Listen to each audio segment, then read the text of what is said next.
ভয় পা, ভয় পা, আল্লাহকে ভয় পা। ছোট ভাই আমার, সবাই বুড়া হয়ে মরে না, বহু মানুষ যৌবন্ত অবস্থায় মরে যায়। ছোট ভাই আমার, তোর ঘরেও বোন আছে, ভয় পা, আল্লাহকে ভয় পা। তুই এত বড় অপরাধে লিপ্ত হইস না।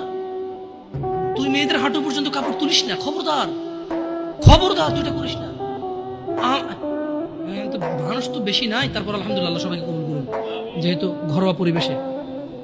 বলেন তো কোনো মেয়ে, আপনার বয়স তখন 16 বছর ছিল আর কি, আচ্ছা জান, কোনো একটা 14 থেকে 18 বছরের মেয়ে আপনাকে বলছে চলো আমরা একসাথে থাকি, বলে 1 লাখ একটা পাবি না, 1 লাখ। আমি বলে দিচ্ছি, চ্যালেঞ্জ হলে আসিও, তুমি প্রমাণ করে দিয়ে যাও। মেয়ে কি বল, মেয়েরা প্রেম হারাম ইসলামে, ইসলামে বিয়ের পূর্বে সম্পর্কই হারাম। কিন্তু এর মধ্যেও কোনো মেয়ে ছেলেকে বলে না কিস করো, আমাকে একটা তোমার লুঙ্গি খুলে ছবি পাঠাও, বলে না। প্রত্যেকটা ছেলে বলে, এভরি সিঙ্গেল ছেলে বলে।